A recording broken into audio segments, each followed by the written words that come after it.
तो अब Knull the god of symbiote, god of darkness earth पर आ चुका है, जिसने यहाँ पर आने में सैकड़ों गैलेक्सीज तबाह कर दी, सैकड़ों लाइट ईयर्स की दूरी कंप्लीट की, वो भी सिर्फ एक शख्स के लिए जिसका नाम डेलन ब्रोक है, यानी कि वेनम का बेटा।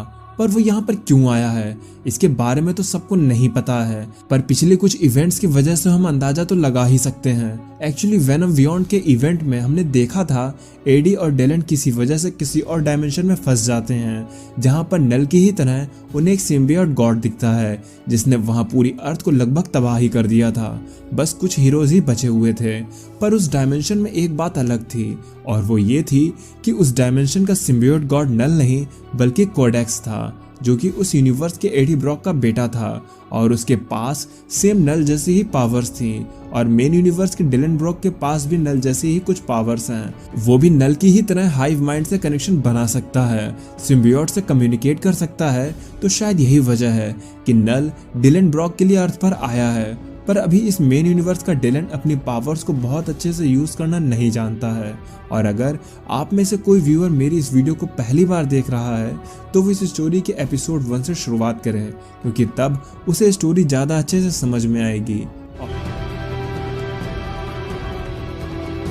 आज की कहानी एक फ्लैशबैक से शुरू होती है, जिसमें रेक्स स्ट्रिकलैंड अपना एक वीडियो मैसेज रिकॉर्ड कर रहा होता है, जिसमें वो कहता है, अगर तुम में से कोई इस मैसेज को देख रहा है तो समझ लेना कि मैं मर चुका हूँ, जो कि सही भी है, क्योंकि शायद तुम भी अब मरने ही वाले होगे, या तुम भी अब मर ही चुके होगे, क्योंकि ये मैसेज जिसके लिए मैंने रिकॉर्ड किया था वो भी अब मर चुका है। उसका नाम एडी ब्रॉक था, वो एक वेनम था। हालांकि वो वैसा वाला वेनम तो नहीं था जैसा मुझे चाहिए था।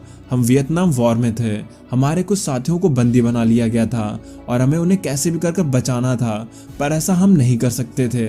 इसके लिए मुझे एक बहुत ही ट्रेंड बंदा चाहिए था। इस वेनम से पहले फ्लैश वेनम हुआ करता था, जो एक एथलीट, वेल ट्रेंड और फियरलेस बंदा था। मुझे वही चाहिए था, लेकिन अब ये नया वेनम एडी ब्रॉक है। मुझे इसी से काम चलाना ही होगा। इसकी ज़िंदगी में तो कुछ अपनी ही प्रॉब्लम्स चल रही हैं। जब मैं इसे पहली बार मिला था तो इसे तो वेनम या सिम्बियोट का नाम भी नहीं पता था, पर पता नहीं कैसे इसे वेनम ने अपने लिए अच्छा होस्ट चुना। इसे तो फाइटिंग स्किल्स भी नहीं आती हैं, ना ही ये स्ट्रेटेजी बना पाता है, पर ये एक अच्छा इंसान है। ये जल्दी चीज़ें सीख लेता है, और इसे सीखना ही होगा, क्योंकि जब एक दिन सब कुछ खत्म होगा तब यही एक आखिरी उम्मीद की किरण बनकर सामने आएगा।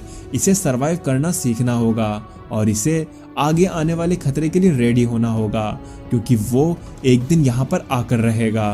प्रेजेंट टाइम, ये वही वक्त है जब एडी और नल एक दूसरे के आमने सामने थे, लेकिन अब नल ने एडी का वेनम सिम्बियोट एडी से छीनकर उसे ऊंचाई से गिरने के लिए छोड़ दिया था। एडी बस उस ऊंचाई से नीचे गिर रहा था, लेकिन वेनम सिम्बियोट एडी के साथ इतने लंबे समय से था कि उन दोनों की अच्छी बॉन्डिंग बन चुकी थी।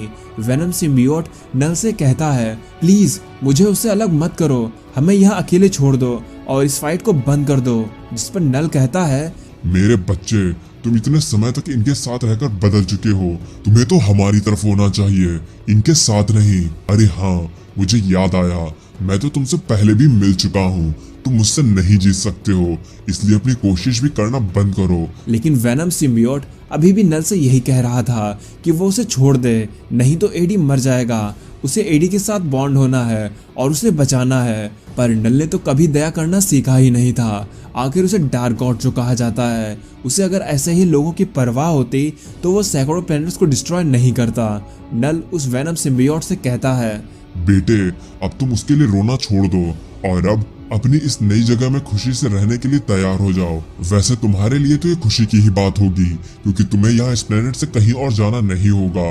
आज से यही हमारी दुनिया और यही हमारा घर होगा।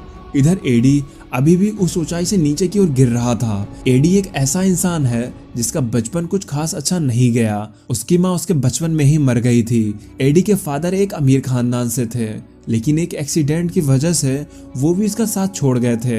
एडी पढ़ने में तो होशियार था, लेकिन अपनी ज़िंदगी में आए इतने बदलाव की वजह से वो थोड़ा चिड़चिड़ा बन गया था। पर जब उसकी ज़िंदगी में वेनम सिम्बियोट आया तब उसे जीने का कुछ मकसद मिला। उसे अपनी ज़िंदगी में कुछ अच्छा लगना शुरू हुआ।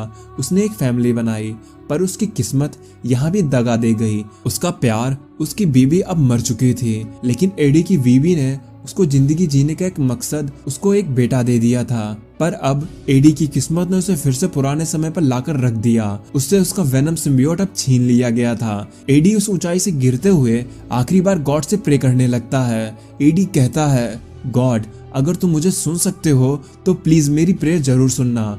मुझे ये भी नहीं याद कि मैंने तुमसे आखिरी बार बात कब की थी। शायद मेरी किस्मत की वजह से मेरा तुमसे विश्वास ही हट चुका था, और अगर सच में तुम कहीं भी एग्जिस्ट करते हो तो प्लीज मुझे आज बचा लो। मैं ऐसे मरना नहीं चाहता। मैं नहीं चाहता कि मैं मेरे मरने के बाद अपने बेटे के लिए एक ऐसी दुनिया छोड़ जाऊं। मैं उसे एक अच्छी जिंदगी देना चाहता हूं। मैं तुमसे किसी तरह की हेल्प डिजर्व नहीं करता, पर मैं ये प्रे अपने लिए नहीं, अपने बेटे के लिए कर रहा हूँ। एक मासूम बच्चे के लिए जिसने अपनी इतनी सी जिंदगी में काफी कुछ फेस किया है। मैं नहीं चाहता कि मैं उसे इस अंधेरे में छोड़ कर जाऊं, इसलिए प्लीज आप मेरी मदद करो। एडी अभी भी गिर रहा था। नीचे जमीन पर भी हाल कुछ अच्छे नहीं थे। सिम्बियोट की बारिश ने पूरी तरह से अर्थ को ढक रखा था। शायद ही कोई ऐसा कोना बचा होगा जिससे देख के ये बताया जा सके कि ये अर्थ है। हीरोज अभी भी उस सिम्बियोट के दलदल से बचने की कोशिश कर रहे थे। कुछ कानून के रखवाले भी अपनी तरफ से कोशिश कर रहे थे।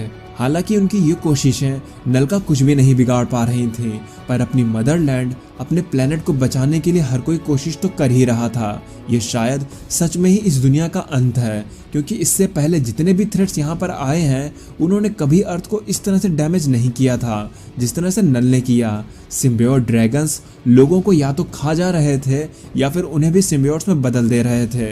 वहीं इस सबसे दूर डिलन उस बंकर में बैठा था। उसने वहां पर एक सेलफोन से आयरन मैन को कांटेक्ट किया। आयरन मैन पहले तो ये जानकर हैरान हो गया कि डिलन ने उसे उसकी प्राइवेट फ्रीक्वेंसी पर कैसे कांटेक्ट कर लिया, पर जल्दी ही आयरन मैन को ये समझ में आ गया कि ये सब पीटर का काम है। वैसे भी डिलन अभी पीटर के बंकर में है। डिलन आयरन मैन से अपने फादर और बाहर की सिचुएशन के बारे में पूछ, जिस पर आयरन मैन डिलन को झूठी दिलासा देते हुए कहता है कि बाहर सिचुएशन अभी उसके कंट्रोल में है।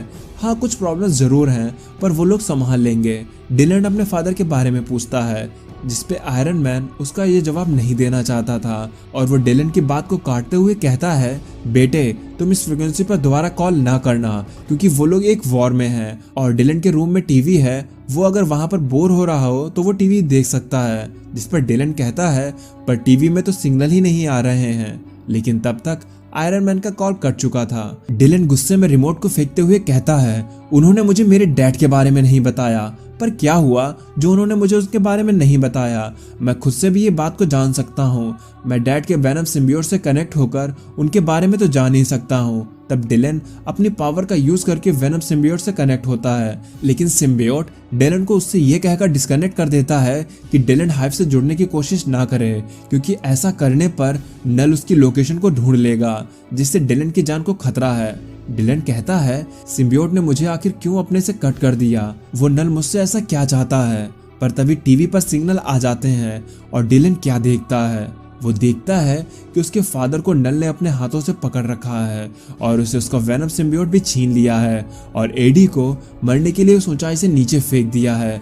ये शायद एडी के लिए आखिरी दिन है। उसने कई बार मौत को चकमा दिया है। उसे जिंदगी में जीने के बहुत से चांसेस मिले हैं और शायद हो सकता है कि उसे एक चांस फिर से मिले ताकि वो एक किंग बनकर वापस आ सके। उसकी बॉन्डिंग जिसके साथ थी वो उसके लिए काफी लॉयल फ्रेंड था। उसने एडी को संभलना सिखाया। एडी का उस वक्त साथ दिया जब उसके साथ कोई भी नहीं था, पर आज ये दोनों ही लोग एक दूसरे से जुदा हैं। एडी वेनम सिम्बियोट के बिना कुछ नहीं है और वेनम सिम्बियोट एडी के बिना कुछ नहीं है। हालांकि इन दोनों को एक दिन बिछड़ना ही था। आज नहीं तो अगले 100 साल बाद तो ऐसा होता ही, पर ये दोनों बिछड़ते तो जरूर, लेकिन एडी के जमीन पर गिरने से पहले ही ये एपिसोड यहीं पर खत्म हो जाता है। तो क्या एडी इस ऊंचाई से गिरने के बाद बच पाएगा या आज उसका यहीं पर अंत हो जाएगा? ये बात तो हमें अगले एपिसोड में ही पता चलेगी। तो गाइज, अगर आपको ये एपिसोड पसंद आया हो तो इस वीडियो को लाइक करना, और आपको क्या लगता है कि आगे क्या होगा ये बात मुझे कमेंट में जरूर बताइएगा। अब मैं चलता हूँ, आप मेरी बाकी की वीडियोस एंजॉय करें और खुश रहें।